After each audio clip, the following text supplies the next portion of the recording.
Welcome guys, welcome back to our channel. मैं सियाराम आपका स्वागत करता हूं फॉर्मूलेटर के इस धमाकेदार मंच पर। तो आज की क्लास जो हमारे होने वाली है वो सर्किट ब्रेकर के बारे में होने वाली है।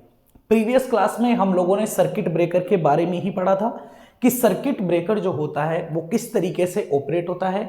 वहां सबसे बड़ी प्रॉब्लम हमने देखी थी कि सर आर्क का प्रोडक्शन होता है, उस आर्क को हम किस तरीके से रिमूव कर सकते हैं।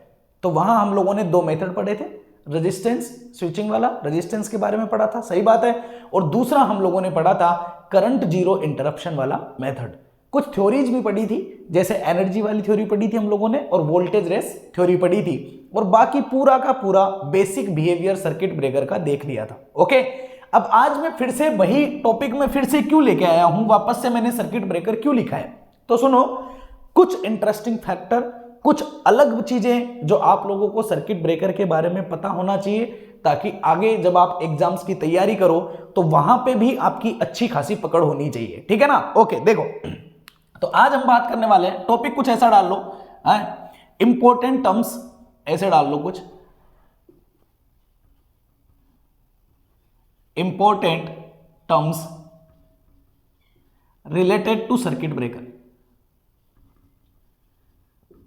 ठीक है, कि सर्किट ब्रेकर के बारे में आप लोगों से और क्या क्या पूछा जा सकता है, related terms related to circuit breaker. अब थोड़ी सी देर तसल्ली से बैठ जाओ और थोड़ी सी देर शांति से समझिए। देखो बेटा, समझो, सबसे पहले क्या होता है कि मान लो यहां पे आपका क्या रखा हुआ है, जनरेटर है, ये आपका क्या है, जनरेटर है। अब समझना, ट्रांसमिशन लाइन को जब हम बनाते हैं तो ट्रांसमिशन लाइन में सारे ही पैरामीटर होते हैं। सपोज दैट मेरी एक लॉसलेस ट्रांसमिशन लाइन है, तो बनाते समय अगर आप बनाओगे तो कुछ ऐसा बनाओगे कि इंडक्टर भी बनाओगे, फिर ऐसे कैपेसिटेंस भी बनाओगे, फिर यूं इंडक्टर भी बनाओगे, फिर यूं कैपेसिटेंस भी बनाओगे। सही बात है कि नहीं है? ऐसे हम लोग क्या करते हैं, ट्रांसमिशन लाइन को बनाते हैं, ऐसा ही होता है। अब देखो, जब मान लो ये पूरा का पूरा एक वायर है, सीधा वायर है ट्रांसमिशन लाइन का। अगर मान लो सिस्टम पे कोई फॉल्ट नहीं है तो इसमें जाने वाली जो करंट होती है वो करंट होती है कितनी बेटा, फुल लोड करंट। जानते हो ना आप, मान लो 100 एम्पियर, 200 एम्पियर, 1000 एम्पियर, जो भी है, एक फिक्स अमाउंट ऑफ करंट यहाँ पे जारी है, रेटेड करंट होती है।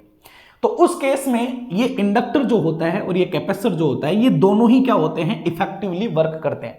क्यों? क्योंकि फुल लोड पे है सर, तो यहां पे भी अच्छा खासा वोल्टेज भी रहेगा और इसमें अच्छी खासी करंट भी है, तो इसके पास भी एनर्जी रहेगी, हाफ एल आई स्क्वायर, इसके पास भी एनर्जी रहेगी, हाफ सी वी स्क्वायर। आप लोग अच्छे से जानते हो पावर सिस्टम में, ठीक है ना, ये दोनों एक दूसरे का एनर्जी का क्या करते रहते हैं, इंटरचेंज करते रहते हैं। मतलब इंडक्टर भी होगा और क्या होगा, कैपेसिटर भी होगा। लेकिन बेटा क्या होगा, अगर मान लो ये ट्रांसमिशन लाइन टूट के कहां गिर जाती है, जमीन पे गिर जाती है, मतलब मान लो यहां पे क्या आ जाता है, फॉल्ट आ जाता है। सही है ना। इधर आपका क्या है, जनरेटर है, यहां सर्किट ब्रेकर लगा हुआ है मान लो, और आगे क्या है, ट्रांसमिशन लाइन। अब अगर मान लो फॉल्ट आ गया तो होगा क्या सर, करंट की वैल्यू, यहां पे जो करंट जाएगी उस करंट को मैं बोलूंगा फॉल्ट करंट। और ये बात मैं बहुत अच्छे से जानता हूं कि फॉल्ट करंट जो होती है ना, वो फुल लोड करंट की कम से कम 5 से 6 गुना होती है। मान लो कि फुल लोड करंट मान लो अगर 100 है ना, तो फॉल्ट करंट आपकी जाएगी अप्रोक्सीमेटली 500 to 600 के पास में। अब आप एक बात को जरा सोच के देखो बेटा, कि अगर मैं इन दोनों के बारे में, वोल्टेज में कोई फर्क पड़ा नहीं, वोल्टेज में तो कोई फर्क नहीं पड़ा भाई, इंपेडेंस एकदम से कम हुआ तो हाई अमाउंट ऑफ करंट का क्या हुआ, फ्लो हुआ। अभी मैं सर्किट ब्रेकर की बात बिल्कुल भी नहीं कर रहा हूं, समझिए चीजों को ध्यान से। एकदम से हाई अमाउंट ऑफ करंट का फ्लो हुआ, अगर फ्लो होगा तो होगा क्या, आप समझिए। इंडक्टर के पास जो एनर्जी होती है ना, वो होती है in the form of current. Capacitor के पास जो एनर्जी होती है वो होती है in the form of voltage. मतलब वोल्टेज में इफेक्टिवली लार्ज चेंज नहीं हुआ। मैं ये नहीं कह रहा कि वोल्टेज कांस्टेंट रहेगा, हल्का फुल्का चेंज होगा, लेकिन ये फिक्स है कि फॉल्ट आते ही करंट की वैल्यू अब्रप्टली तरीके से क्या हो जाएगी, इंक्रीज हो जाएगी। अगर इंक्रीज हुई तो बेटा यहां करंट का स्क्वायर आता है। सोचो करंट का क्या आता है, यहां पे स्क्वायर आता है। अगर 5 का स्क्वायर करोगे ना तो करंट का इफेक्टिव यहां पे 25 गुना की तरह दिखाई देगा। समझ में आया? मतलब इंडक्टर की एनर्जी एकदम से बढ़ेगी, कैपेसिटर की एनर्जी एकदम से उतनी नहीं बढ़ पाएगी। हाँ, इंडक्टर करंट का बढ़ने का क्या करता है, अपोजिशन करता है, ये बात सही है, सही है, लेकिन बेटा धीरे धीरे तो बढ़ेगा ना, क्योंकि फॉल्ट आया एकदम से तो करंट तो बढ़ेगी ही सही, अब्रप्टली चेंज होगी, है ना। तो जब सिस्टम में फॉल्ट आता है, अब ये चीज, ये लाइन ध्यान से समझ लेना, जब आपके ट्रांसमिशन लाइन पे फॉल्ट आ जाता है तो इंडक्टर का जो इफेक्ट होता है वो बहुत ज्यादा हो जाता है कंपेरेटिवली ओवर कैपेसिटेंस इफेक्ट। समझ में आया?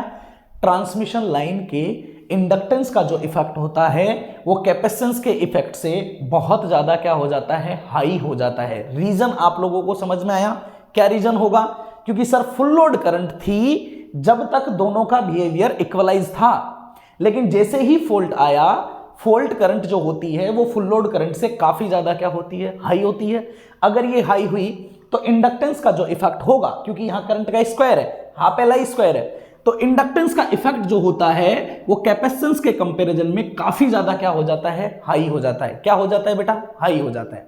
इसलिए अगर सोचो, अगर मैं बोलूं कि सपोज दैट मेरे पास ये एक सिस्टम है, कैसा सिस्टम है? देखो बेटा, ये एक जनरेटर है मान लो, और यहां पे मान लो ये पूरी की पूरी ट्रांसमिशन लाइन है, और मैं बोल रहा हूं कि यहां कहीं जाके सिस्टम पे क्या आ रखा है, फॉल्ट आ रखा है। क्या आ रखा है? फॉल्ट। तो अगर मैं इस ट्रांसमिशन लाइन को बनाऊं, अगर मैं इस ट्रांसमिशन लाइन को क्या करूं, बनाऊं, तो मैं इंडक्टेंस कैपेसिटेंस कुछ ऐसा बनाऊंगा। सही बात है।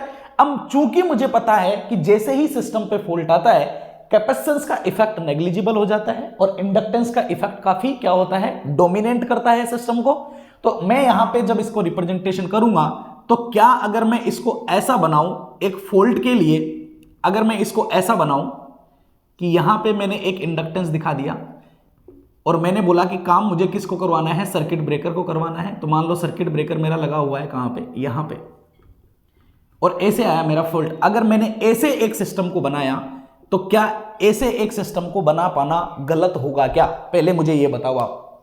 सही बात है भाई, सिस्टम में कहीं ना कहीं सर्किट ब्रेकर का आप इधर लगा दो या इधर लगा दो, कोई फर्क नहीं पड़ता। सर्किट ब्रेकर है, ट्रांसमिशन लाइन है, फॉल्ट आ रखा है, जनरेटर है। ट्रांसमिशन लाइन के पूरे रिप्रेजेंटेशन को मैंने सिर्फ किससे दिखाया है, इंडक्टर से दिखाया।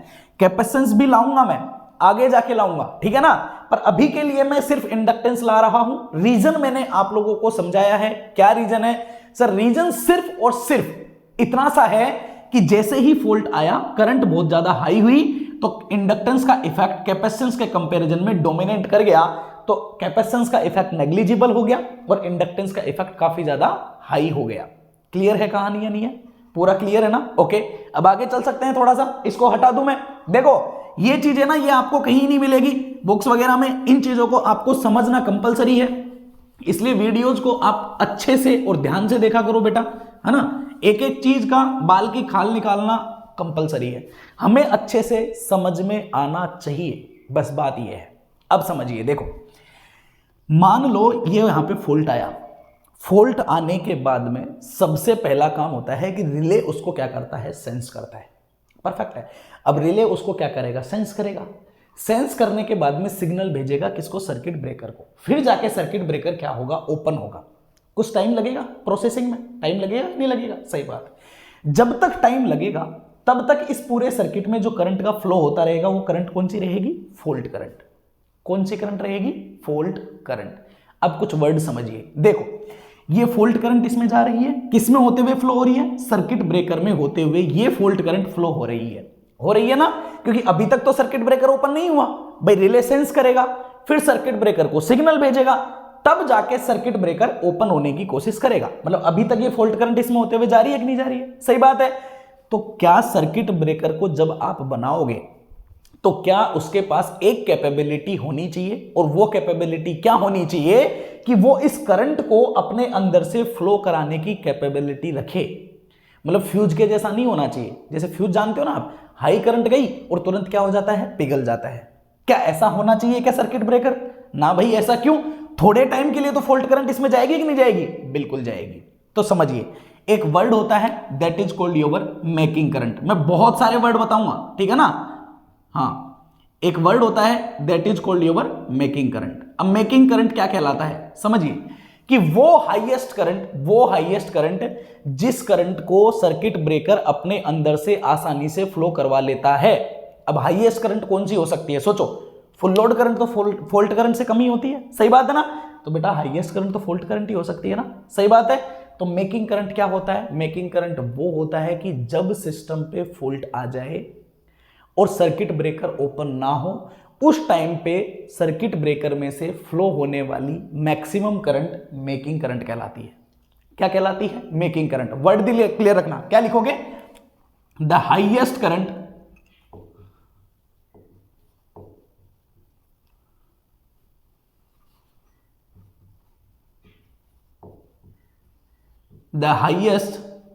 करंट और maximum current that can flow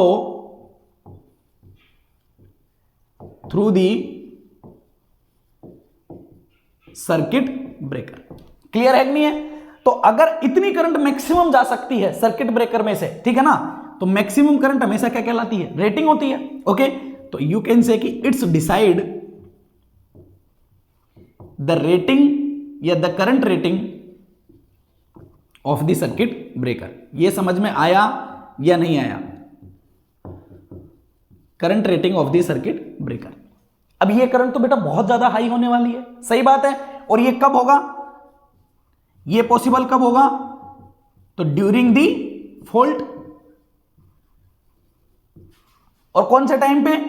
जहां पे सर्किट ब्रेकर आपका कैसा है? क्लोज्ड है, अभी तक ओपन नहीं हुआ है। भाई ओपन ही हो जाएगा तो फिर तो आर्क करंट हो जाएगी ना, सही बात है। तो मेकिंग करंट के बारे में समझ में आया। मैक्सिमम अमाउंट ऑफ करंट होती है, सर्किट ब्रेकर की रेटिंग डिसाइड करती है, और इस टाइम पे सर्किट ब्रेकर कैसा होता है? क्लोज होता है। ये फॉल्ट वाली क्या है? कंडीशंस है। समझ में आया? अब देखो, ये करंट बहुत ज्यादा हाई है, ये रेटिंग डिसाइड कर रही है। इस करंट के ऊपर सर्किट ब्रेकर अच्छे से ऑपरेट करना चाहिए। अब बेटा सर्किट ब्रेकर में है क्या? दो कॉन्टेक्ट है इस तरीके से, फिक्स कॉन्टेक्ट, मूविंग कॉन्टेक्ट। बेटा ये दोनों किसी ना किसी मेटेरियल के तो बने हुए होंगे, सही बात है।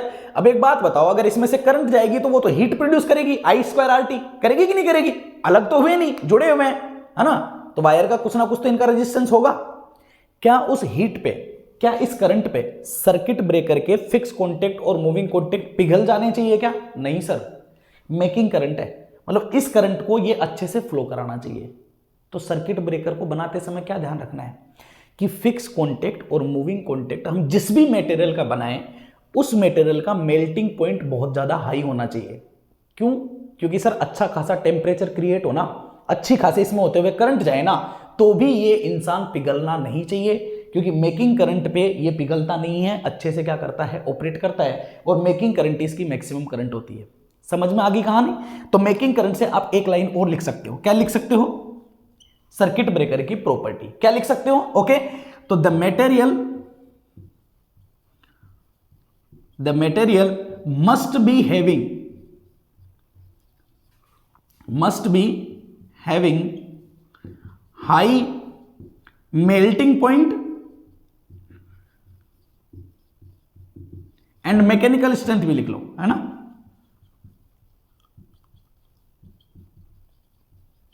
सही बात है कि नहीं है? तो ऐसे मटेरियल का बनाया जाता है जिसका मेल्टिंग पॉइंट काफी ज्यादा हाई होता है, ताकि वो इस करंट पे भी बना रहे और पिघले ना। तो क्या मेकिंग करंट सबको समझ में आया? अगर कोई वर्ड बोल देगा आपसे कि मेकिंग करंट क्या होती है, तो बता पाओगे ना कि सर सर्किट ब्रेकर की रेटिंग डिसाइड करने वाली करंट होती है मेकिंग करंट। ये वो करंट होती है जिस करंट पे सर्किट ब्रेकर के जो ओपन होते हैं, जो आपका फिक्स कॉन्टेक्ट और मूविंग कॉन्टेक्ट होते हैं, वो क्लोज होते हैं, और ये आसानी से करंट को फ्लो कराता रहता है। और ये कंडीशन होती है जब सिस्टम पे फॉल्ट आ जाए लेकिन सर्किट ब्रेकर ओपन ना हो, उस सिचुएशन की करंट को हम क्या बोलते हैं? मेकिंग करंट बोलते हैं। क्लियर हुआ या नहीं हुआ? क्लियर है बेटा? ओके, अब समझिए और चीज आगे चलिए। बहुत सारे वर्ड्स लिखवाऊंगा, ये क्लियर लिख लिया ना सबने? हटा दो इसको। अब देखो, तो मेकिंग करंट क्लियर हो गई। यहां से एक वर्ड हमेशा ध्यान रखना कि सर्किट ब्रेकर की रेटिंग जो डिसाइड करता है, वो कौन डिसाइड करता है? यही होता है मेकिंग करंट, ही कर सर्किट ब्रेकर की रेटिंग को बताता है। अब आगे चलते हैं। देखो, अब सपोज दैट यहां पे जो करंट गई वो गई है फॉल्ट करंट। इफेक्ट किसका है यहां पे? इंडक्टेंस का। ये क्या है? Voltage, source voltage.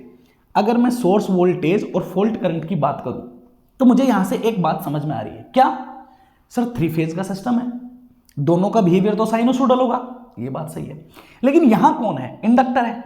इफेक्ट किसका है? इंडक्टर का है। तो क्या मैं ये बोल सकता हूं कि इंडक्टर के केस में जो करंट होती है वो वोल्टेज से 90 डिग्री से क्या करती है? लैग करती है। करती है कि नहीं करती है? ये तो बचपन से जानते हो ना आप लोग, सही बात है। तो आप यहां पे एक लाइन और क्या बोल सकते हो? एक लाइन इंपॉर्टेंट लगा के और लिखना कि द फॉल्ट करंट, क्या बोलोगे बेटा? कि the fault current lag behind 90 degree from the source voltage. Clear है कि नहीं है ये बात? सोर्स वोल्टेज से कितने से लैग करेगी? 90 डिग्री से लैग करेगी। देखो बेटा, इस वोल्टेज को ना अच्छे से समझ लेना, क्योंकि एक ही वोल्टेज में कम से कम 5 वर्ड निकलने वाले हैं। आप लोगों ने सुना होगा ना, recovery voltage, active recovery voltage, restriking voltage. Clear है कि नहीं? बहुत सारे, rate of recovery voltage, rate of restriking voltage है, तो बहुत सारे वर्ड आने वाले हैं। तो इसलिए इस चीज को थोड़ा सा ध्यान से समझना। देखो, द फॉल्ट करंट बिहाइंड करती है कितने से? 90 डिग्री से। अगर मैं दोनों को बनाऊं तो कैसा बनेगा? बड़ा ही इंटरेस्टिंग सा डायग्राम बनेगा। देखो जरा ध्यान से। सपोज दैट ये मैंने यहां पे मैं वोल्टेज और करंट को बनाने की कोशिश कर रहा हूं। भाई जरा आप लोग हैं ध्यान से समझना, ये ओमेगा टी एंगल है, यहां पे वोल्टेज और करंट को मैं बना रहा हूं, है ना। सपोज दैट मैंने वोल्टेज को बनाया, पहले ये मेरा वोल्टेज है, डॉटेड से बना देता हूं मैं, ठीक है ना। साइनोसॉइडल बनाना है प्यारा सा, ठीक है, ओके, ठीक है भाई। मेरी ड्राइंग अच्छी नहीं है, ये डॉट डॉट बनाता हूं ना तब जाके कभी कभी थोड़ी सी अच्छी बन जाती है, ठीक है ना। हाँ, बाकी तो बड़ी बुरी है, जानते हो आप लोग, अब तो देख ही चुके होंगे, है ना। लड़कियों वाले काम नहीं होते मेरे से ड्राइंग वाले, ओके। होप सो आपकी अच्छी रही होगी, है ना। आप वो पेन तो नहीं रखते ना जिसमें 6-6 कलर होते हैं, कभी ये वाला कभी वो वाला, ओके। इसको और आगे ले लेते हैं, बड़ा डायग्राम बनाएंगे तो अच्छे से समझ में आएगी चीजें,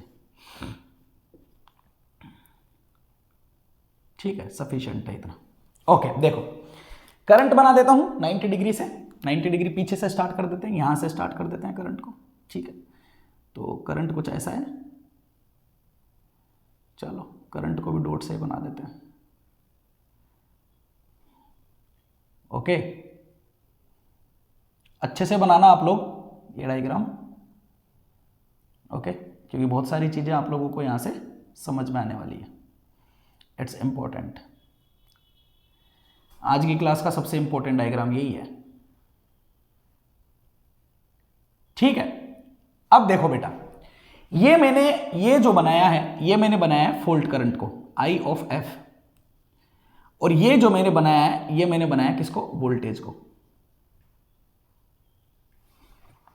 ठीक है। कहानी कोई कंफ्यूजन तो नहीं है? ये वोल्टेज को बनाया, ये इसको बनाया। अब देखो, यहां पे बिहेवियर कुछ ऐसा है, यहां तक तो कोई किसी को दिक्कत नहीं होनी चाहिए, ठीक है ना, ओके। अब देखो सर, वोल्टेज है यू, करंट है यू, अभी तक सिस्टम में क्या आ रखा है? फॉल्ट आ रखा है, ठीक है।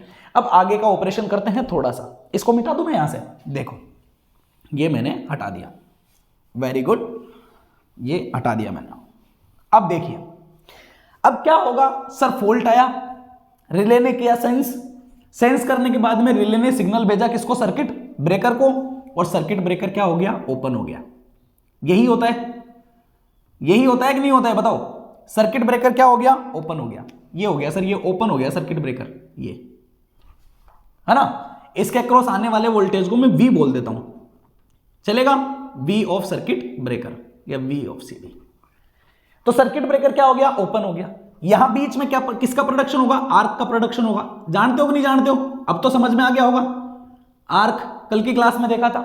अब आर्क की प्रॉपर्टीज तो याद है ना आपको, कि जब आर्क का प्रोडक्शन हो जाता है तो सर्किट ब्रेकर का वोल्टेज और फ्लो होने वाली आर्क करंट के बीच में एंगल 0 डिग्री होता है, क्योंकि पावर फैक्टर कितना होता है? 1 होता है यहां पे आर्क के लिए, क्योंकि आर्क नेचर में कैसा होता है? रेजिस्टिव, प्योरली रेजिस्टिव होता है।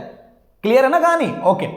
तो अब यहां पे जाने वाली जो करंट है वो फॉल्ट करंट ना होके कौन सी हो जाएगी? Arc current. है तो एक्चुअली फॉल्ट का ही पार्ट, आर्क करंट भी फॉल्ट ही है, सही बात है।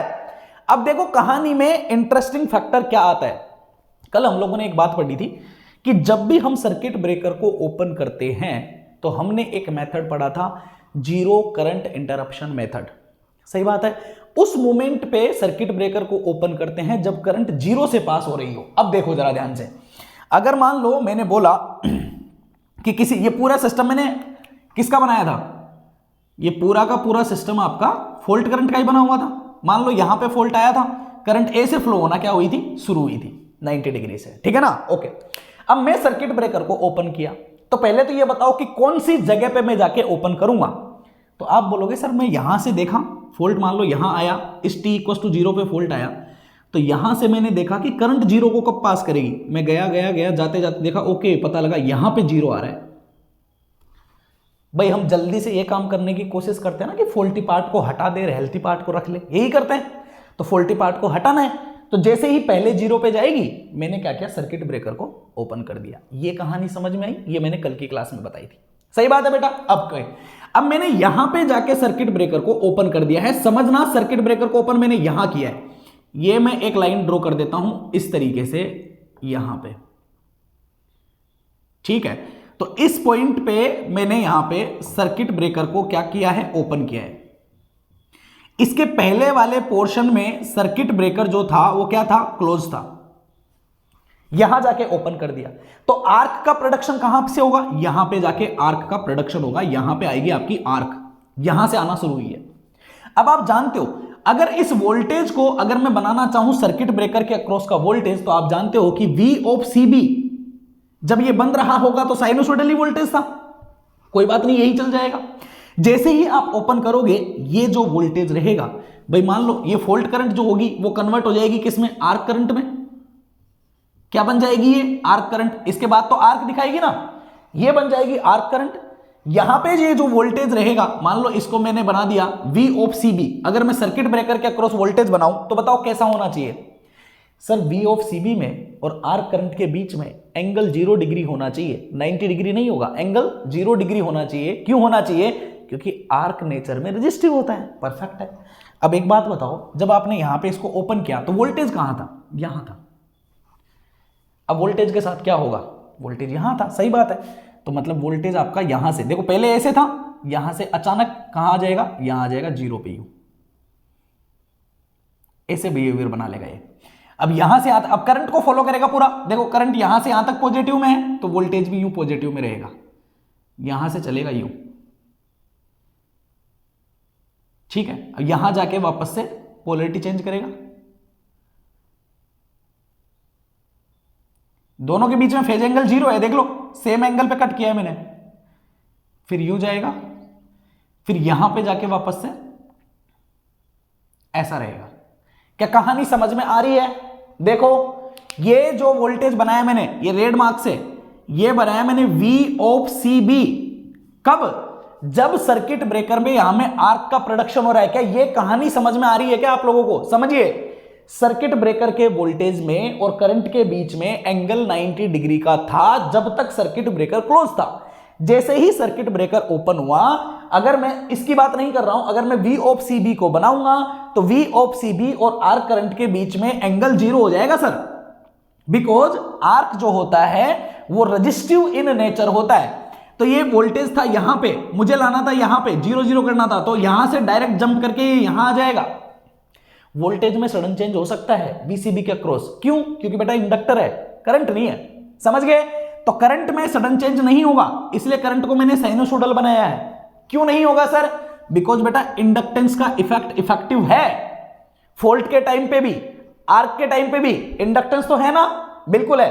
तो मैंने सडन चेंज या बॉक्स टाइप में किसको बनाया है, किसको बनाया है, वोल्टेज को बनाया है। करंट को क्यों नहीं बनाया है, बिकॉज सर इंडक्टर है यहां पे। क्या था, इंडक्टर है। समझ में आ गई ना बात, ओके।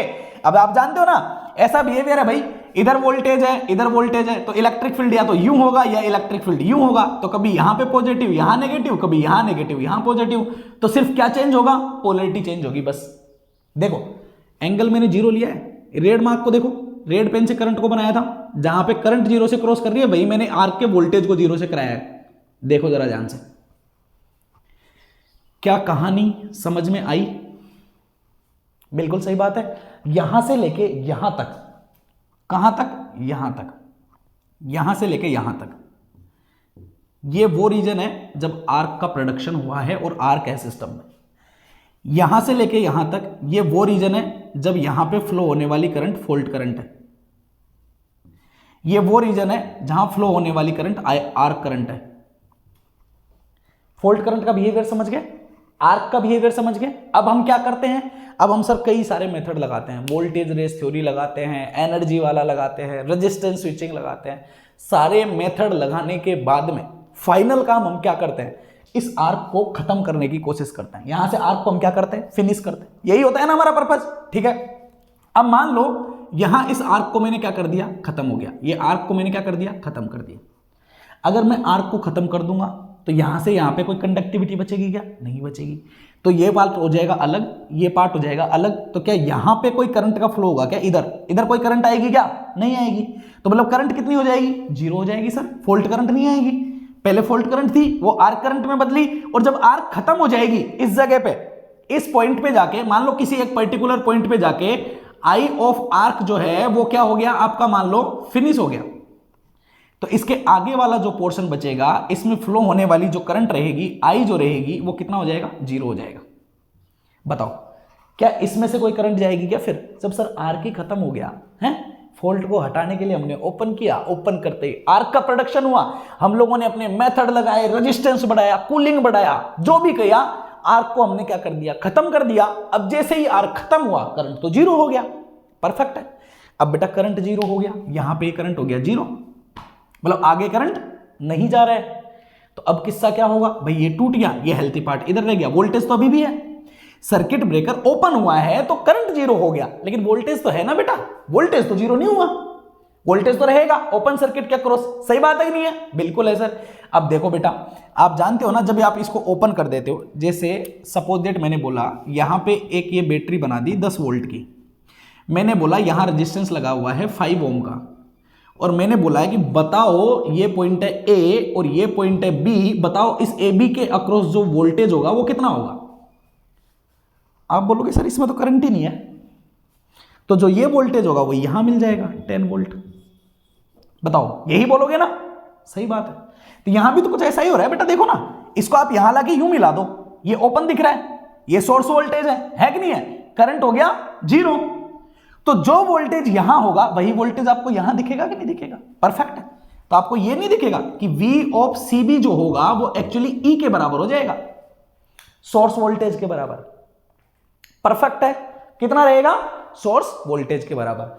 अब एक बात बताओ यार, आर्क वोल्टेज तो ये रहा, सोर्स वोल्टेज कौन सा, ये ब्लैक पेन वाला है, देखो ब्लैक डॉट वाला वोल्टेज सोर्स वोल्टेज बनाया था हम लोगों ने, सही बात है। ये करंट यहां पे जाके क्या हो चुकी है, जीरो हो चुकी है, ये करंट हो गई है आपकी जीरो। अब क्या होगा सर, ये वोल्टेज है ना, ये तो सोर्स वोल्टेज के पास पहुंचने की कोशिश करेगा, क्योंकि ऐसा होगा V of CB equals to E।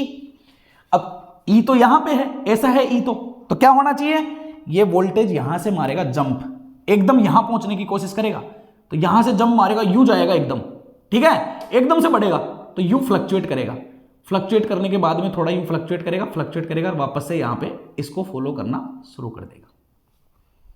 समझे कहानी, इसको और अच्छे से बना लो चाहिए अगर आपको बनाना हो तो, ठीक है भाई। जब सिस्टम में कोई चेंज होता है तो आप जानते हो ना, ट्रांजिएंट पीरियड आता है कि नहीं आता है, तो ये ऐसे कुछ फ्लक्चुएट करेगा और यहां जाके सेट हो जाएगा, ये कुछ इस तरीके से। समझ में आई कहानी, ये आपका ब्लैक वाला मार्कर ये इस तरीके से था, ये सुपर इंपोज हो गया, दोनों एक दूसरे के ऊपर आ गए, तो V ऑफ CB E के बराबर हो गया।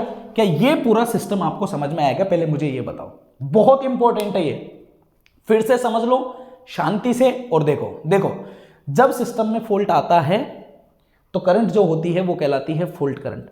सर्किट ब्रेकर बंद रहता है, सही बात है, सर्किट ब्रेकर बंद है, तो यहां पे इस केस में जो आपका फॉल्ट करंट और आपका वोल्टेज होता है उनके बीच में एंगल होता है 90 डिग्री। क्यों होता है, due to effective inductance, 90 degree का एंगल था, दोनों का बना दिया मैंने। अब जैसे ही आपके रिले ने सिग्नल भेजा सर्किट ब्रेकर को, सर्किट ब्रेकर हुआ ओपन, तो सर्किट ब्रेकर के ओपन होने के बाद में सर्किट ब्रेकर के कॉन्टैक्ट्स के बीच में आर्क का प्रोडक्शन होता है, परफेक्ट है। आर्क आई कहां पे, यहां पे, जब सर्किट ब्रेकर ओपन हुआ तो आर्क आई, जैसे ही आर्क आएगी सर्किट ब्रेकर के अक्रॉस वोल्टेज और आर्क करंट दोनों के बीच में एंगल 0 डिग्री होता है। तो वोल्टेज कहां था, यहां था, यहां से सीधा कहां पहुंचेगा, यहां पहुंचेगा, क्योंकि करंट 0 वोल्टेज भी 0। क्यों, बिकॉज सर दोनों के बीच में एंगल 0 होना जरूरी है, तो दोनों एक ही जगह पे कट करेंगे, सही बात है, परफेक्ट है। अब करंट फ्लो हो रही है यूं, अब ये करंट कौन सी हो गई है, आर्क करंट हो गई है। अब आर्क करंट स्टिल साइनोसॉइडल है, क्यों? क्योंकि रीजन ये है कि सर यहां पे इंडक्टेंस लगा हुआ है। इंडक्टेंस करंट में सडन चेंज नहीं होने देता है। जैसे वोल्टेज में सडन चेंज हो रहा है, देखो यहां से जंप मार के सीधा यहां आ रहा है, यहां से जंप मार के सीधा यहां जा रहा है, मतलब वोल्टेज की पोलैरिटी इधर से इधर और इधर से इधर हो रही है। वो हो सकती है, क्यों हो सकती है? बिकॉज इंडक्टर है, इंडक्टर वोल्टेज में सडन चेंज को से उसका कोई भी वास्ता नहीं है, तो करंट रहेगी कैसी? साइनोसॉइडल। अब आर्क वोल्टेज है तो दोनों के बीच में फेज डिफरेंस 0 होना चाहिए, परफेक्ट है। अब करंट यहां पे कैसी है? पॉजिटिव है। पॉजिटिव का मतलब सपोज दैट करंट जा रही है इधर से इधर, आर्क करंट, ठीक है ना? तो वीसीबी के अक्रॉस पॉजिटिव वोल्टेज आना चाहिए यहां और नेगेटिव आना चाहिए यहां, पोलैरिटी ऐसे होनी चाहिए, किसी ना किसी मैग्नीट्यूड की होगी, कितना मैग्नीट्यूड है डजंट केयर, है ना, लेकिन पॉजिटिव रहेगा, तो मैंने ऊपर ले लिया। इस पॉइंट पे जाने के बाद करंट हो रही है नेगेटिव, नेगेटिव हो रही है मतलब करंट यू जा रही है। अब करंट यू जाएगी तो वोल्टेज की पोलैरिटी चेंज हो जाएगी, पॉजिटिव इधर हो जाएगा, नेगेटिव इधर हो जाएगा, क्योंकि करंट इधर जा रही है भाई, परफेक्ट है ना? अब करंट इधर गई तो पोलैरिटी चेंज, पोलैरिटी चेंज तो ये पॉजिटिव से सीधा नेगेटिव, उतने ही मैग्नीट्यूड पे यू चला यहां, एक पर्टिकुलर पॉइंट पे जाके आर्क क्या हो जाएगी? खत्म हो जाएगी। करंट 0 पे ही मैंने आर्क को क्या कर दिया है? खत्म कर दिया। अब जैसे ही आर्क 0 होगी, आर्क खत्म हुई, करंट 0 हो जाएगा। जैसे ही करंट 0 होगा, इस सर्किट ब्रेकर के अक्रॉस जो वोल्टेज होगा वो आपका सोर्स वोल्टेज के बराबर आपको मिल जाएगा। मिलेगा कि नहीं मिलेगा बताओ? सही बात है, परफेक्ट है, इतना ही मिलेगा। तो जो वोल्टेज यहां पे मिलेगा वो वोल्टेज आपका तुरंत वापस से यहां पे पहुंचने की कोशिश करेगा और ये कुछ इस तरह का बिहेवियर दिखाएगा। ये जो पीरियड होता है यहां से लेके यहां तक, ये है कि वोल्टेज, आर्क वोल्टेज वापस से सोर्स वोल्टेज को फॉलो करने की कोशिश करेगा। तो यहां से लेके यहां तक ये इसको फॉलो करने की कोशिश कर रहा है। तो इतना जो टाइम होता है, ये वाला जो टाइम है, मान लो इसको मैंने लिख दिया डेल ऑफ टी, तो ये टाइम आपका कहलाता है transient time of the voltage. Circuit breaker का ये ट्रांजिएंट टाइम कहलाता है, क्योंकि वोल्टेज इसमें क्या करता है? फ्लक्चुएट करता है।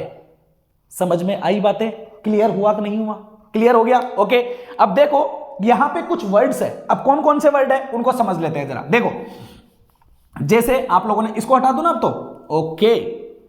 देखो यहां कुछ वर्ड्स होते हैं, that is called first word. Voltage से रिलेटेड कुछ वर्ड मिलेंगे आपको, ये कहानी समझ में आनी चाहिए सबको, ध्यान रखना, है ना? कोई कंफ्यूजन हो तो प्रीवियस जाके फिर से 1-2 बार देख लेना, ये क्लियर होना चाहिए सर्किट ब्रेकर के रिलेटेड। देखो एक वोल्टेज होता है रिकवरी वोल्टेज। क्या होता है? Recovery voltage. देखो नाम से ही क्लियर है, रिकवरी मतलब पहले आपका सर्किट ब्रेकर ये यहां से वोल्टेज बिगड़ गया था ना, यहां था, यहां से यहां गया था, इतना बिगड़ता हुआ चला है यहां से लेके यहां तक, यहां जाने के बाद में वापस इसको फॉलो करने की कोशिश करेगा यहां पे। तो ये जो वोल्टेज है, ये जो रीजन है, जो यहां पे वोल्टेज वापस आ गया, ये वोल्टेज कहलाता है रिकवरी वोल्टेज। कि सर यहां से जंप मारा, थोड़ी देर ट्रांजिएंट हुआ, ट्रांजिएंट होने के बाद में वापस यहां पहुंच गया, this voltage is called your recovery voltage. Clear है कि नहीं है? सही बात है, ओके। तो इसमें क्या लिखोगे? द वोल्टेज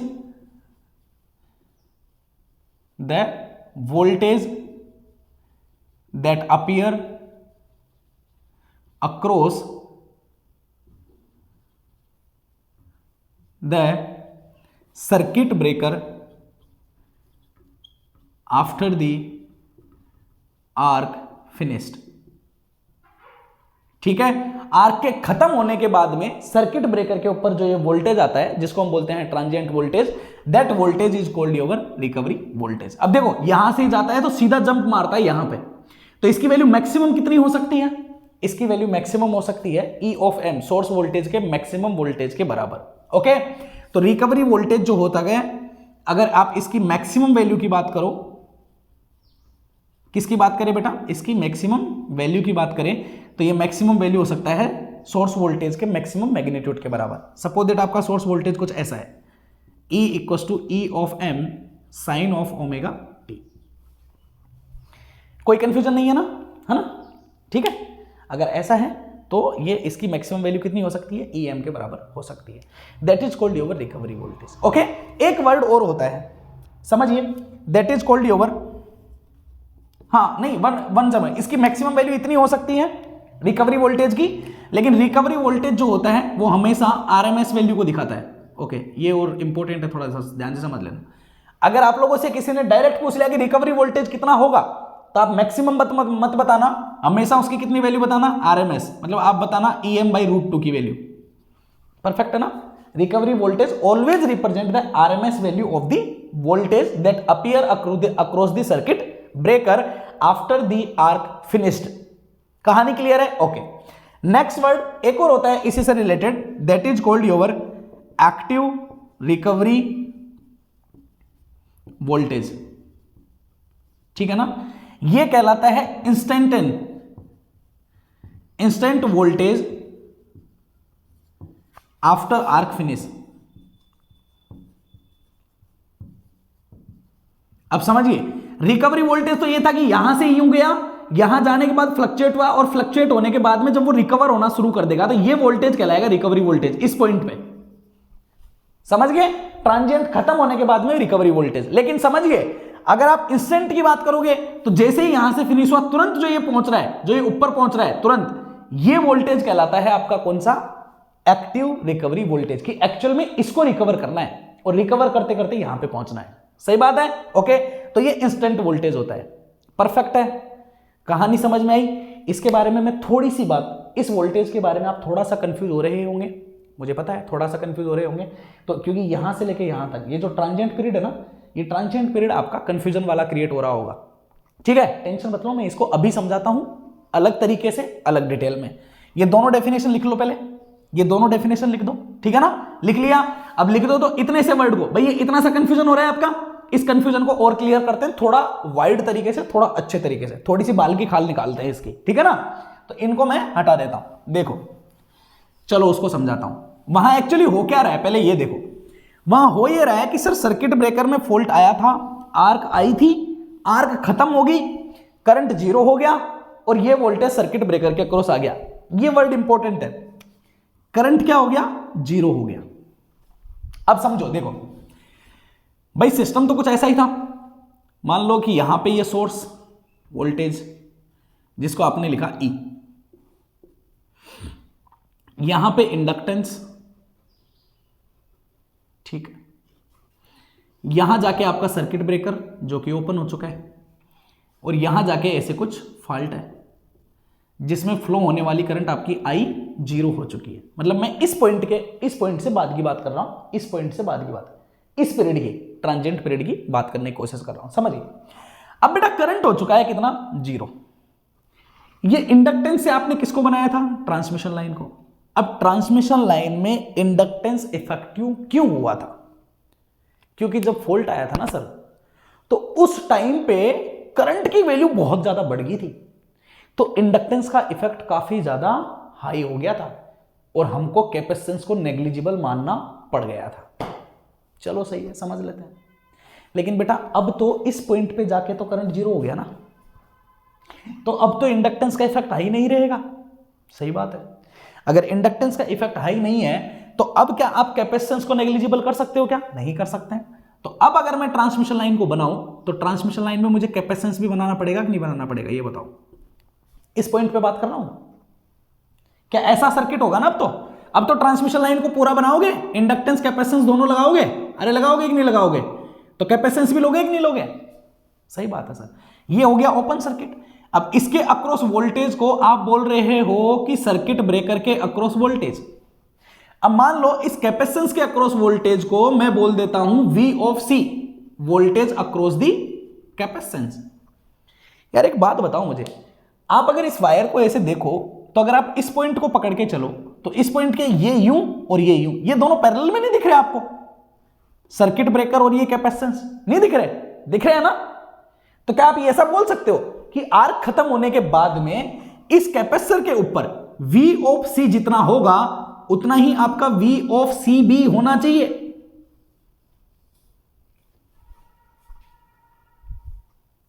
अरे समझ में आई कहानी भाई, इसके अक्रॉस जो वोल्टेज होगा वही यहां पे मिलना चाहिए है। इस ट्रांजिएंट वाले पीरियड को समझा रहा हूं मैं, यहां से लेके यहां तक, ये जो फ्लक्चुएट कर रहा है ना, ये जो मैंने यू बना दिया, इसकी इक्वेशन डेवलप करके दूंगा मैं आपको, समझना। जब रिकवर हो जाएगा, करंट परफेक्ट 0 हो जाएगी, इसका भी इफेक्ट खत्म हो जाएगा, फिर तो ये इसके बराबर आ ही जाएगा। तो ये तो मैंने फाइनल लिख दिया कि V ऑफ C भी E के बराबर हो जाएगा, बाद में जाके फाइनल सुपर इंपोज हो जाएगा। अब मैं ये डिफाइन कर रहा हूं सिर्फ इस डेल ऑफ T वाले टाइम को, ठीक है ना। तो उसके लिए V ऑफ सी भी के बराबर रहेगा कि नहीं रहेगा, ये बताओ आप मुझे। इस डेल ऑफ टी के लिए रहेगा ना, ये बराबर है।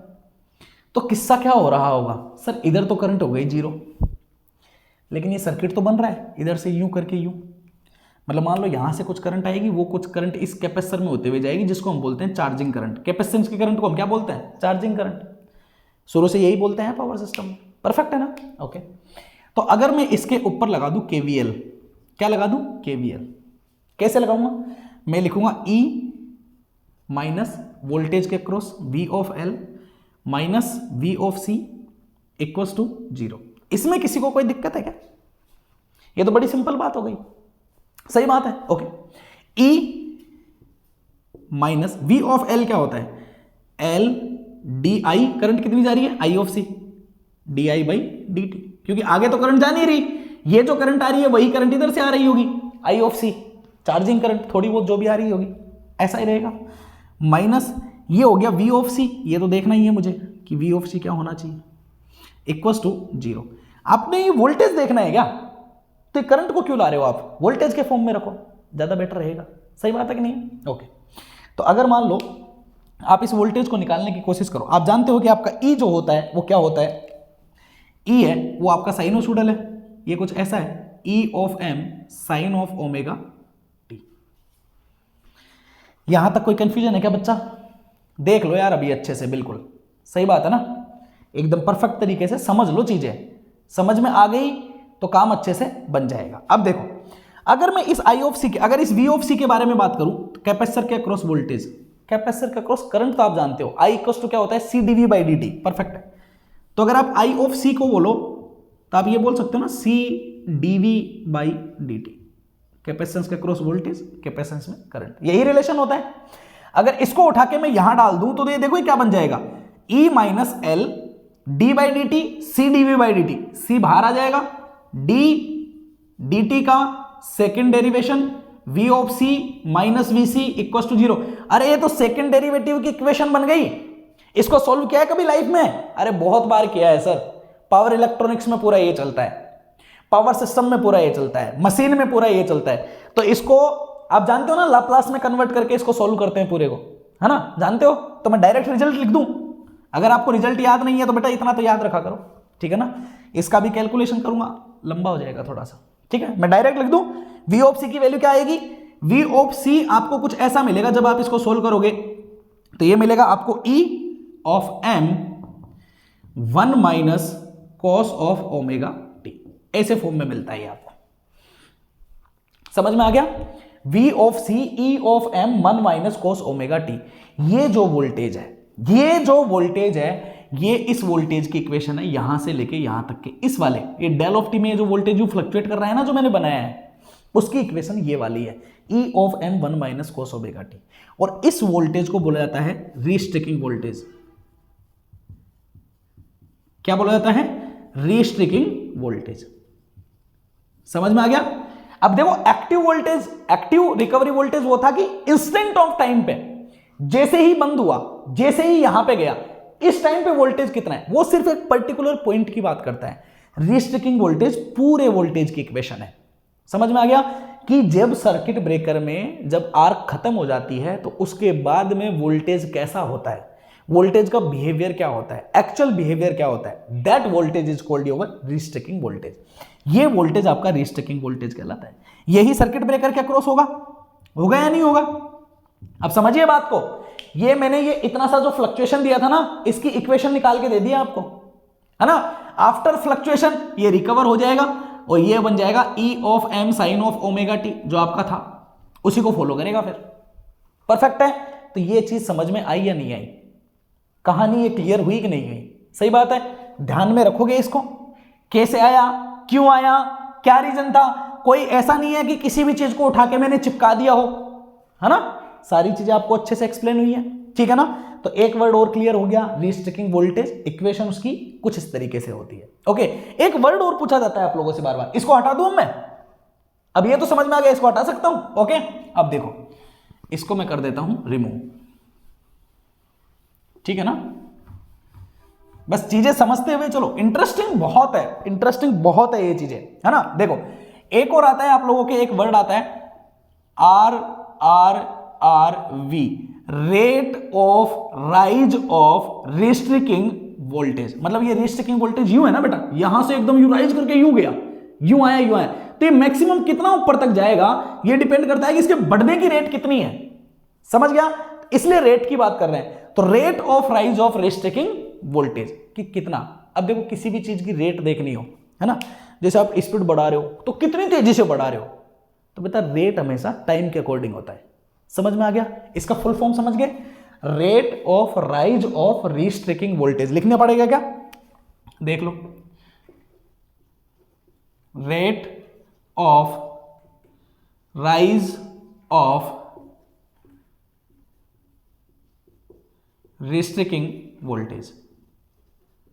ठीक है ना, ये थोड़ा सा इंपॉर्टेंट है, ये ध्यान रखना। Rate of rise of restricting voltage कि ये वोल्टेज कितनी स्पीड से फ्लक्चुएट कर रहा है, कितनी स्पीड से ऊपर नीचे जा रहा है। जब भी आपको रेट निकालनी हो, कुछ नहीं करना होता, क्या करना है, कौन सा voltage, restriking voltage, restriking voltage रहा ये, तो इस वोल्टेज को आप लोगों ने डिफरेंशिएट कर देना है किसके रेस्पेक्ट में, टाइम के रेस्पेक्ट में। रेट आ गया, रेट ही पूछ रहे हैं ना आपसे, तो टाइम के रेस्पेक्ट में डिफरेंशिएट कर दो। जरा करके देखो इसको क्या हुआ। It's differentiate d by d t, ये हो गया आपका E of M that is over 1 minus cos of omega t, है ना। अगर मान लो मैंने इसको डिफरेंशिएट किया, इसको हटा दूं मैं यहां से, वेरी गुड। देखो अगर मैंने इसको डिफरेंशिएट करता हूं तो क्या बनता है बेटा, ई ऑफ एम तो कांस्टेंट है, मैग्नीट्यूड है भाई। इसको डिफरेंशिएट किया, 1 का करोगे 0 माइनस, कोस को करोगे तो कोस का क्या होता है माइनस साइन, तो minus minus plus sign of omega T, omega T का करोगे तो ओमेगा, क्या मिलेगा, ये मिल गया आपको omega E of M sine of omega T. तो that is your R R R V, rate of rise of restricting voltage. अगर इसकी मैं मैक्सिमम वैल्यू देखना चाहूं कि इसकी मैक्सिमम वैल्यू क्या हो सकती है, कौन सी वैल्यू, मैक्सिमम वैल्यू, तो क्या हो सकती है, साइन ओमेगा टी की मैक्सिमम वैल्यू 1 हो सकती है जब ओमेगा टी 90 डिग्री हो, सही बात है। तो इसकी मैक्सिमम वैल्यू आपको मिलेगी omega E of M, omega को आप 2 पाई एफ भी लिख सकते हो, तो 2 pi f E of M, समझ गए। तो ये होता है rate of rise of restricting voltage R R R V, 2 pi f into E of M के बराबर। हाँ, अब रिस्ट्रिक्टिंग वोल्टेज की मैक्सिमम वैल्यू भी देख सकते हो, ठीक है ना। रिस्ट्रिक्टिंग वोल्टेज जो होता है वो क्या होता है, E of M 1 minus cos omega t. इसकी मैक्सिमम वैल्यू क्या हो सकती है बताओ, कब हो सकती है, 1 प्लस 1 अगर ये बन जाए, ओमेगा टी की वैल्यू -1 कब हो सकती है, पाई पे हो सकती है ना, ओके। तो 1 प्लस 1 बन जाएगा तो 2 ऑफ ई एम बन जाएगा। तो अगर इसकी मैक्सिमम वैल्यू अगर आपको देखनी है तो वो 2 टाइम्स ऑफ ई एम के बराबर होगी। आई होप कोई भी कंफ्यूजन नहीं होना चाहिए, मैंने पूरा डिटेल में करवाया सारी चीजें, ठीक है ना। तो सारे वर्ड्स आप लोगों के क्लियर हुए होंगे कि क्या वर्ड है, उसका मतलब क्या है, क्यों नहीं है। अब इसको हटा सकता हूं क्या मैं, क्लियर है कहानी, ओके। देखो तो अब मैं इसको हटा देता हूं। ये आपके कुछ इंपॉर्टेंट से वर्ड्स थे जिन वर्ड्स को हम लोगों ने क्लियर किया। आई होप आप लोगों को ये चीजें समझ में आई होगी।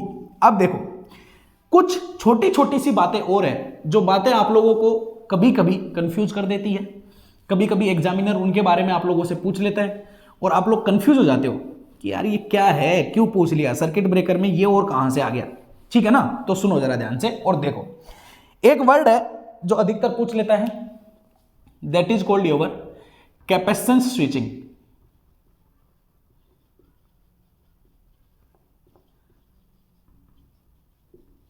देखो समझना, ये वर्ड है कुछ, इनसे ही क्लियर हो जाएगा, कहानी बड़ी सिंपल है। कैपेसिटेंस स्विचिंग क्या होती है, तो कैपेसिटेंस स्विचिंग को हम इस तरीके से बोलते हैं कि व्हेन ट्रांसमिशन लाइन, लिख लेना कि when transmission line is a open circuit और without load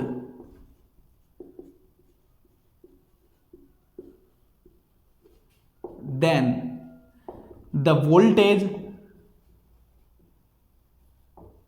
across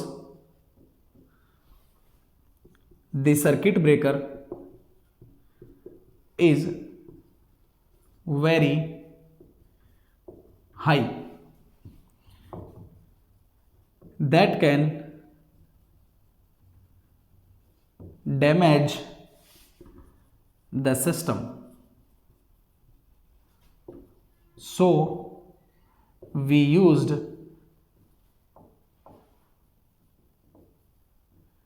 capacitance switching. Okay, अब समझिए कहानी क्या है, बड़ी सिंपल है, कोई अलग वर्ड नहीं है, छोटा सा बात थी, छोटी सी बात थी, इसलिए मैंने सोचा अभी बता देते हैं आपको, कंफ्यूजन ना होना चाहिए। देखो बेटा क्या होता है, मान लो आप जानते हो कि ट्रांसमिशन लाइन कुछ ऐसी होती है ना, मान लो ये एक ट्रांसमिशन लाइन है, ये इंडक्टर होता है यूं, है ना, फिर कैपेसिटर होता है यूं, फिर इंडक्टर होता है यूं, फिर कैपेसिटेंस होता है यूं, है ना, और आगे जानी जा रही है, ऐसे ऐसे ही होती है ना। अगर मान लो ट्रांसमिशन लाइन पे आपने कोई लोड नहीं लगाया, मतलब यहां पे कोई लोड नहीं है, मान लो नो लोड की ट्रांसमिशन लाइन है, तो मतलब यहां पे लोड को तो कोई करंट चाहिए ही नहीं, आई ऑफ एल, लोड करंट कितना है, 0 है।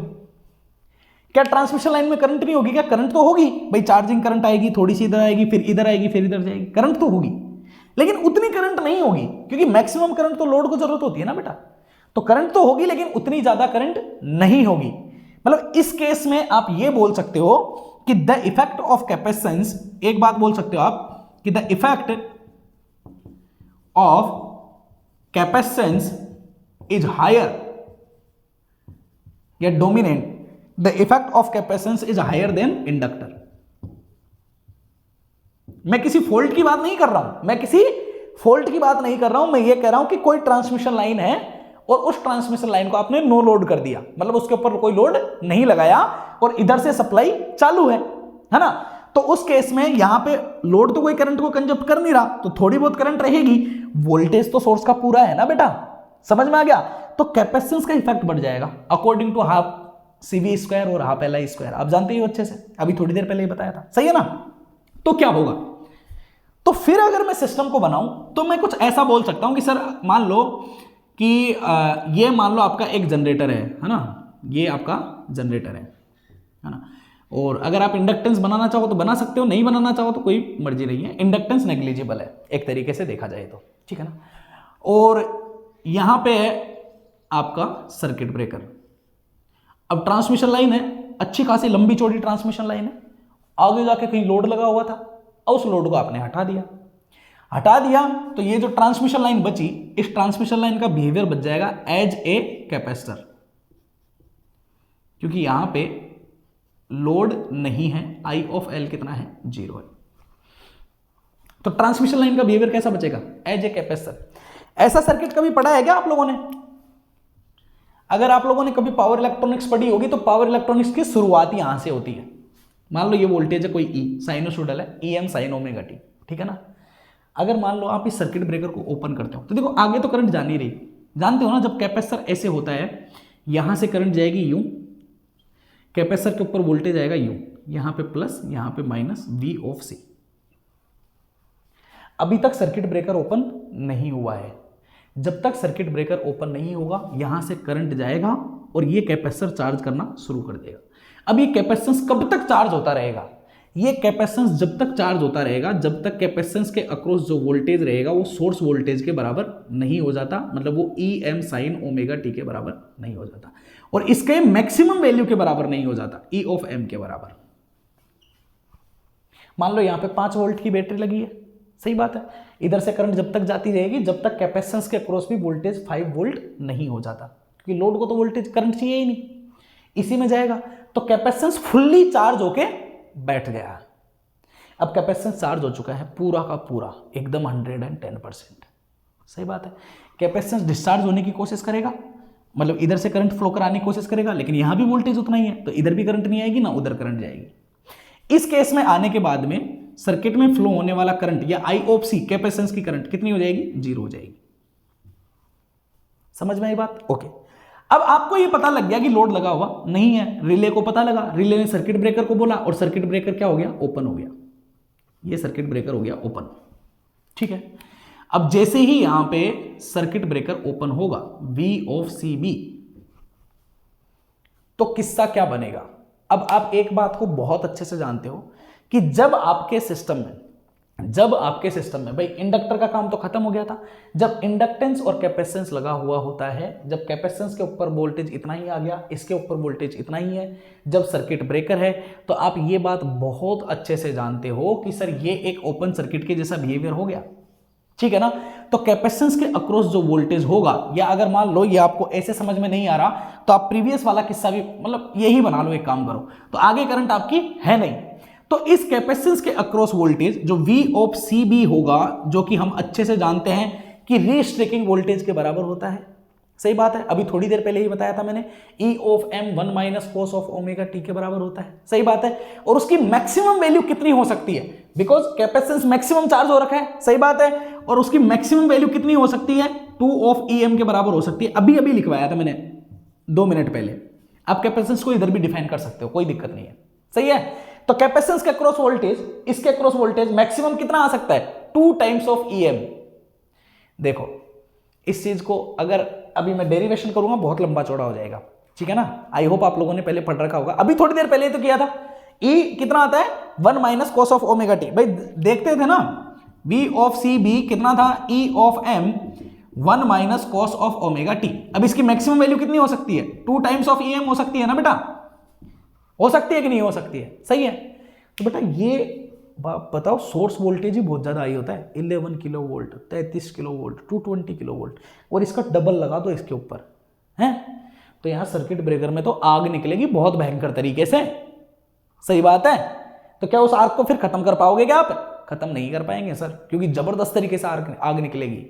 तो फिर क्या करना चाहिए, सही है, तो उसकी वजह से हम क्या करते हैं, इस सर्किट ब्रेकर का जो गैप होता है ना, इस गैप को बढ़ाने की कोशिश करते हैं, ठीक है ना। तो फिर ऐसा सिस्टम यूज में लेते हैं। देखो ये सर्किट ब्रेकर हो गया, ठीक है, इस सर्किट ब्रेकर के बाद में यहां पे एक और ओपन लगा देते हैं, यहां पे एक और ओपन कर देते हैं। ये जो ओपन करते हैं इधर वाला और इधर वाला, इनको बोलते हैं आइसोलेटर। क्या बोलते हैं, आइसोलेटर। ठीक है, आपके सिलेबस में है नहीं, वरना मैं बता देता। आइसोलेटर कोई अलग चीज नहीं है, सिर्फ इतना सा है कि जब सर्किट ब्रेकर को ओपन करते हैं, आर्क अगर मान लो बहुत ज्यादा है, तो हम जानते हैं कि आर्क जो आता है वो आता है इलेक्ट्रिक फील्ड की वजह से। Electric field voltage divide by distance होता है। अगर इलेक्ट्रिक फील्ड को कम कर दिया जाए तो आर्क को मिनिमम किया जा सकता है, और इलेक्ट्रिक फील्ड को कम तभी किया जा सकता है जब डिस्टेंस को बढ़ाया जाए, इन दोनों के बीच की डिस्टेंस को क्या किया जाए, बढ़ाया जाए। तो गैप कैसे बढ़ा सकते हैं, सर ये तो मैंने मैक्सिमम खिसका दिया, इससे ज्यादा नहीं खिसक पा रहा, तो मैं एक और लगा देता हूं यहां पे कुछ ऐसा ओपन करने वाला, एक और लगा देता हूं मैं यहां पे कुछ ऐसा ओपन करने वाला, तो उनको बोलते हैं आइसोलेटर। तो सर्किट ब्रेकर को ओपन करने के बाद में इन आइसोलेटर्स को क्या कर देते हैं, ओपन कर देते हैं। तो मान लो ये डिस्टेंस है कितनी, D1 है, ये डिस्टेंस है मान लो कितनी है, D2 है, ये डिस्टेंस है मान लो D है, तो ओवरऑल इलेक्ट्रिक फील्ड जो होगा वो आपका V divide by D1 plus D2 plus D हो जाएगा। तो डिस्टेंस बहुत ज्यादा बढ़ जाती है तो आर्क क्या हो जाती है, खत्म हो जाती है। तो कैपेसिटेंस स्विचिंग समझ में आया आपको। कैपेसिटेंस स्विचिंग या आइसोलेटर की जरूरत कब पड़ती है, तब पड़ती है जब ट्रांसमिशन लाइन के ऊपर कोई लोड लगा हुआ नहीं हो, और ट्रांसमिशन लाइन नो लोड के केस में हो, कि ज्यादा वहां पे क्या नहीं है, लोड नहीं है। कहानी क्लियर हो गई, समझ में आ गया होगा अच्छे से, क्लियर है, ओके। अब ऐसा ही एक किस्सा और है जिसको भी आप लोग जान के थोड़ा सा उसके बारे में सुनते हो, है ना, और हल्का सा क्या हो जाते हो, कंफ्यूज हो जाते हो। चलो उसके बारे में भी जान लेते हैं। वर्ड बार बार सुनने को आप लोगों को मिलता होगा, अब क्या वर्ड है उसको भी जरा जान लेते हैं। देखो बेटा, एक वर्ड होता है करंट चॉपिंग, नाम सुना है आप लोगों ने, क्या बोलते हैं, करंट चॉपिंग। ये क्या होता है, देखो एक मैंने लिया जब सिस्टम पे कोई लोड लगा हुआ नहीं था, एक लिया मैंने नो लोड के केस में, ठीक है। एक मैं मतलब open transmission line, fault volt कुछ नहीं था, ओपन ट्रांसमिशन लाइन। एक मैं ले रहा हूं case when load is minimum, ठीक है, व्हेन लोड इज मिनिमम। और मैं एक बात और बोल रहा हूं, सुनो, या तो आप ऐसे बोल दो या आप ऐसे बोल दो कि मान लो कि आपके जनरेटर के आगे कोई ट्रांसफार्मर रखा हुआ है, या मान लो कोई मोटर लगी हुई है, ठीक है ना, तो सिर्फ वो मोटर ही है, वो ट्रांसफार्मर ही है, कोई लोड आगे ज्यादा लगा हुआ नहीं है, ठीक है ना। तो लाइक मैं ऐसे बोल सकता हूं कि केस कुछ ऐसा है कि सपोज दैट एक जनरेटर है ना, और ये जनरेटर से आगे यहां पे आप लोगों ने क्या कर रखा है, एक मोटर को चला रहे हो आप, क्या है यहां पे, मोटर है, ठीक है ना। और मोटर के ऊपर जो लोड लगा हुआ था मैकेनिकल, वो लोड आप लोगों ने क्या कर दिया, रिमूव कर दिया, लोड को क्या कर दिया, हटा दिया। तो मैकेनिकल लोड नहीं है, लेकिन सर्किट अभी भी कंप्लीट है। समझ में आ रहा है? तो करंट अभी भी इसमें जा रही है, सिस्टम में करंट का क्या हो रहा है, फ्लो हो रहा है, अच्छा खासा चल रहा है। सही बात है। तो इस केस में क्या होता है समझिए, या मान लो आप लोगों ने यहां मोटर ना लगा के ट्रांसफार्मर लगा दिया, और ट्रांसफार्मर पे आगे कोई लोड नहीं लगाया, तो ट्रांसफार्मर की वाइंडिंग में करंट जा रही है, लेकिन आउटपुट में कोई करंट नहीं जा रही है। तो सर फिर ट्रांसफार्मर के अंदर कौन सी करंट होती है बेटा, मैग्नेटाइजिंग करंट होती है कि नहीं होती है, नाम सुना है ना। ओके, तो इसमें कौन से केस आते हैं, करंट चॉपिंग कब होती है, ठीक है ना, व्हेन लोड इज मिनिमम, या व्हेन मोटर इज, या motor at no load, motor लगी हुई है और मोटर के ऊपर कोई लोड नहीं है ना, या magnetising current in the transformer, या कोई ट्रांसफार्मर लगा हुआ है जनरेटर के ऊपर और वो आगे कोई सप्लाई नहीं निकाल रहा है, सिर्फ मैग्नेटाइजिंग करंट को ले रहा है। तो आप एक बात देखो बेटा, ट्रांसफार्मर की अगर आप बात कर लो ना, तो फुल लोड करंट कितनी ज्यादा हाई होती है, बहुत ज्यादा, और मैग्नेटाइजिंग करंट बहुत छोटी सी होती है, बहुत कम होती है, जानते हो ना अच्छे से। सही बात है। तो मैग्नेटाइजिंग करंट बहुत कम होती है। अगर आप एक मोटर की बात करो तो मोटर में क्या होता है, मोटर में दो केस होते हैं, एक टॉर्क होता है सपोर्ट करने वाला, एक टॉर्क होता है अपोजिशन करने वाला। अगर अपोजिशन ज्यादा होता है तो सपोर्ट भी ज्यादा होता है। अपोजिशन कौन करता है, लोड करता है, मैकेनिकल लोड जो यहां लगा हुआ होता है। अगर लोड ही नहीं है तो कोई अपोजिशन करने वाला है क्या, नहीं है। तो सपोर्ट करने वाला कौन होता है, करंट होती है ना, टो इक्वल्स टू के आई स्क्वायर, जानते हो ना, torque is proportional to I square, tau equals to K phi I A, ये जानते हो कि नहीं जानते हो, मोटर वगैरह के लिए। तो टॉर्क प्रोपोर्शनल होती है आई ऑफ ए के। अब जब लोड ही लगा हुआ नहीं है, इसको टॉर्क की रिक्वायरमेंट नहीं है, तो आर्मेचर करंट तो बहुत कम हो जाएगी ना। मतलब ये वो केस है जब इसमें सर्किट में, सर्किट तो कंप्लीट है लेकिन फ्लो होने वाली जो करंट होती है ना वो बहुत ज्यादा लो होती है, बहुत कम करंट होती है इसमें फ्लो होने वाली। समझ में आ गया? मतलब ये समझ लो बिना काम में करंट जा रही है, मोटर है, लोड नहीं है, ट्रांसफार्मर है, आउटपुट में कुछ नहीं दे रहा, तो फिर मतलब क्या है? बंद करो ऐसे सिस्टम को। भाई मतलब क्या निकला, फिर क्या करो, बंद कर दो। सही बात है यार, बंद कर देते हैं, चलो ठीक है बंद करते हैं। तो बंद कौन करेगा, बंद तो भाई सर्किट ब्रेकर ही करेगा। सही बात है। तो फिर से दोबारा डायग्राम बनाओ, फिर से वही सेम किस्सा बनाओ, ठीक है। तो देखो, तो होगा क्या, होगा कुछ नहीं सर, बड़ा सिंपल सा काम है। ऐसा होगा कि मान लो ये लगा हुआ है आपका ट्रांसफार्मर, ठीक है, ये है आपका कौन, इंडक्टर, छोटा सा केस है, डायरेक्ट लगी हुई है मोटर, यहां बीच में कौन है आपका सर्किट ब्रेकर, ठीक है, और यहां मान लो आपकी क्या लगी हुई है, मोटर है, और मोटर जो है ना वो है नो लोड पे। तो मतलब करंट बहुत कम है यहां पे। आप चाहते हो कि इस सर्किट ब्रेकर को मैं क्या कर दूं, ओपन कर दूं, मतलब करंट जा तो रही है लेकिन करंट बहुत कम है। तो करंट का मैग्नीट्यूड मान लो, करंट कुछ ऐसे है, सपोज दैट कुछ ऐसे करंट है ना, साइनोसॉइडल है, मैग्नेटाइजिंग करंट है, लेकिन ये बहुत कम है, नो लोड पे है तो बहुत कम है। तो आपको पता लगा, रिले को पता लगा कि यार बिना काम में जा रहा है, कोई लोड तो है नहीं, तो आप चाहते हो कि इसको बंद कर दो, ठीक है ना। तो रिले ने सिग्नल भेजा सर्किट ब्रेकर को कि भाई इसको बंद कर दे, ठीक है। सर्किट ब्रेकर यहां से क्या हो गया, ओपन हो गया। अब जब करंट ही बहुत कम थी तो आप जानते हो ना कि जब टॉर्क बहुत कम होता है तो ईएमएफ भी बहुत कम होता है, क्योंकि ज्यादा फ्लक्स ही नहीं बनाना। सही बात है, ओके। तो यहां सर्किट ब्रेकर के अक्रॉस कुछ वोल्टेज आएगा V ऑफ CV, लेकिन वो बहुत ज्यादा हाई नहीं रहेगा, नॉर्मली रहेगा, ठीक है। तो क्या होगा, जैसे ही सर्किट ब्रेकर ओपन होगा, बेटा फुल लोड पे तो चल नहीं रहा था, तो फुल लोड करंट तो थी नहीं, तो पहले से इतनी ज्यादा पावर का फ्लो नहीं हो रहा था। जैसे ही सर्किट ब्रेकर को ओपन करोगे, करंट तुरंत क्या हो जाएगी, जीरो हो जाएगी। यही होना चाहिए, क्योंकि आर्क का प्रोडक्शन हो ही नहीं पाएगा। समझ में आया? क्योंकि ज्यादा लोड था ही नहीं, ज्यादा करंट थी ही नहीं, तो आर्क का प्रोडक्शन नहीं हो पाएगा। तो जैसे ही आप VCB को ओपन करोगे, तुरंत क्या होगा, देखो वोल्टेज तो आ रहा है इसके अक्रॉस, समझिए वोल्टेज तो यहां पे है, वोल्टेज तो यहां पे जबरदस्त आ रहा है V ऑफ CV, लेकिन करंट नहीं थी ना बेटा। तो आर्क अगर आएगी तो आर्क में तो जबरदस्त करंट जाती है, लेकिन करंट कैसे जाएगी, या तो इंडक्टर है, और इंडक्टर सडन चेंज का क्या करता है, अपोजिशन करता है, तो करंट एकदम से बढ़ेगी नहीं। बीच में कौन आ गई, हवा, हवा क्या करेगी, अपोजिशन, तो वो और करंट को कम करने की कोशिश करेगा। तो ये तो पंगा हो गया, आर्क तो आ रही है, सही बात है, लेकिन करंट के साथ पंगा हो गया। ये करंट को एकदम से क्या बनाएगा, जीरो बनाने की कोशिश करेगा, क्योंकि बीच में हवा आ गई। ये बोलेगा मैं करंट नहीं जाने दूंगा आगे। तो पता है करंट के साथ क्या होगा, जैसे मान लो आपने यहां पे सर्किट ब्रेकर को ओपन किया, सर्किट ब्रेकर करंट से क्या बोलेगा, जीरो हो जा, तो यहां से इसको एकदम ऐसे जीरो कराने की कोशिश करेगा तुरंत सर्किट ब्रेकर। यहां ट्रांसमिशन लाइन में कौन है? इंडक्टर। इंडक्टर क्या बोलेगा? अरे ना भाई, मैं करंट में सडन चेंज नहीं होने देता। सही है, मैं सडन चेंज नहीं होने देता। ठीक है, इंडक्टर ने अपनी जोरी लगाई, सडन चेंज नहीं होने देता, तो ये इसको वापस बुला लेगा कि नहीं भाई मैं तो अपने हिसाब से बहाऊंगा। ठीक है भाई, अपने हिसाब से बहा, करंट वापस आ गई।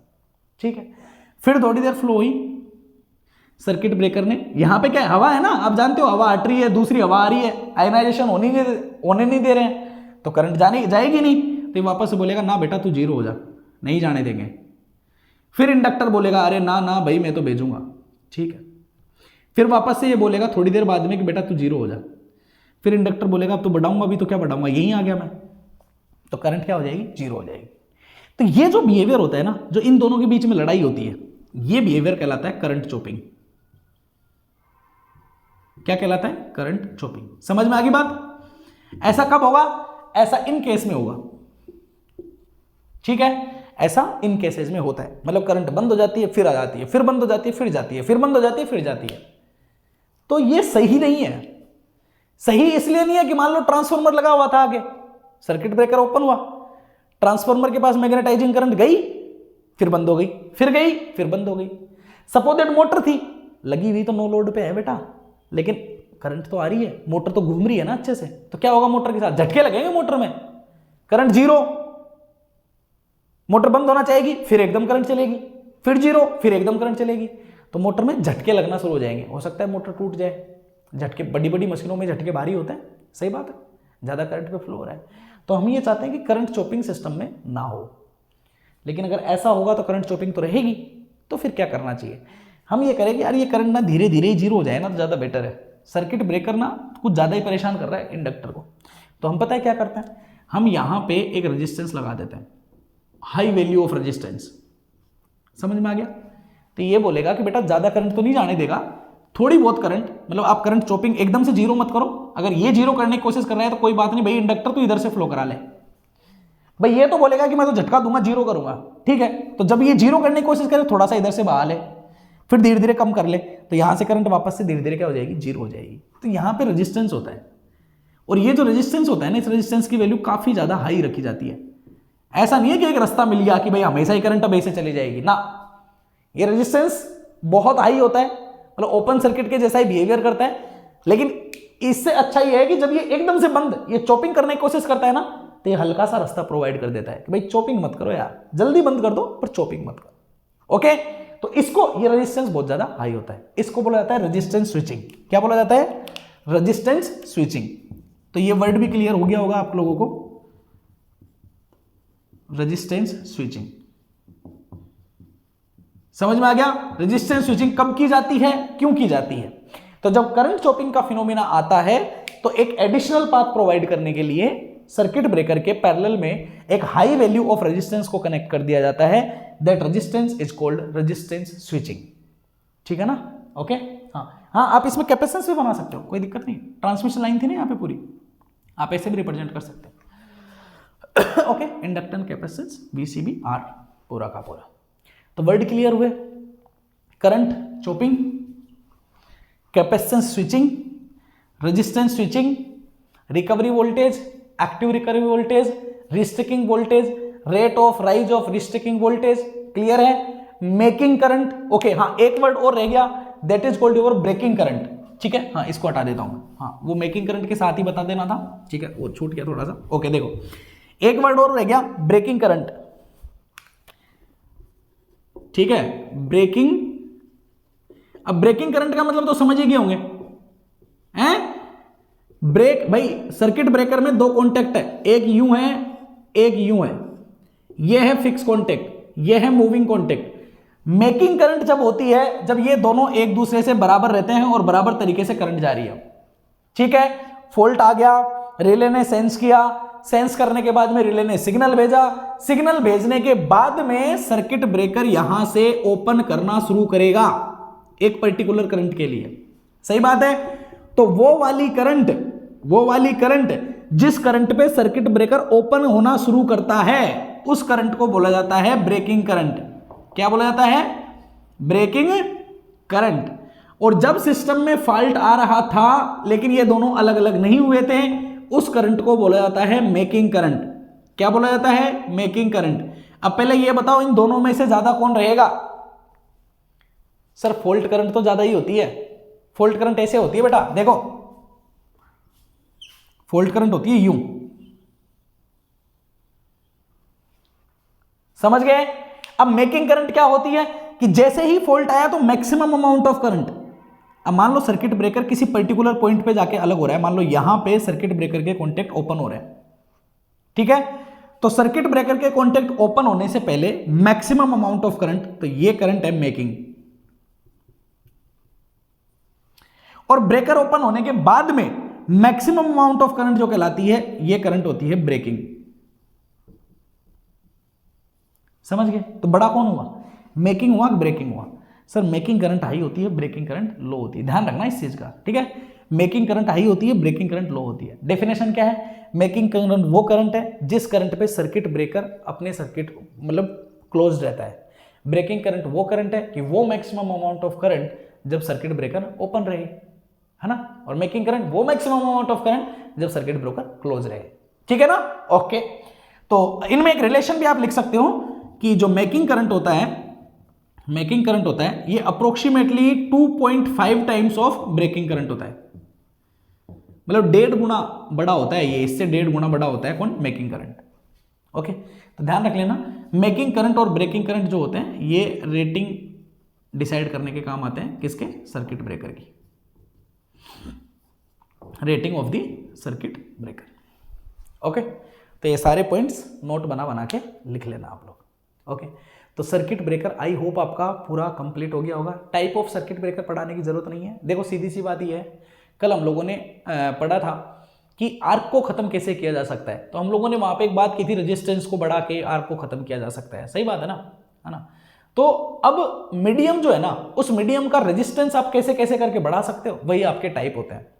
मतलब दोनों फिक्स कॉन्टेक्ट और मूविंग कॉन्टेक्ट जब अलग हुए, अलग होने के बाद में अगर दोनों के बीच में हवा है तो उसको हमने बोल दिया एयर सर्किट ब्रेकर। आपने ऑयल बल रखा है तो उसको बोल दिया ऑयल सर्किट ब्रेकर। अगर कुछ नहीं है तो आपने बोल दिया वैक्यूम सर्किट ब्रेकर। सही बात है? तो ऐसे ही सर्किट ब्रेकर के क्या होते हैं? टाइप होते हैं। आपने SF6 गैस भर दी तो आपने बोल दिया SF6 सर्किट ब्रेकर। ठीक है, तो ये हमारे सिलेबस में नहीं था टाइप, सिर्फ नॉर्मल एक सर्किट ब्रेकर लिखा हुआ था, इसलिए मैंने आपको इतना सब कुछ बता दिया है। आई होप आपको मजा आया होगा। अब मिलते हैं अगली क्लास में, अगले जोश धमाके और अगले टॉपिक के साथ में। Thank you very much guys, thank you.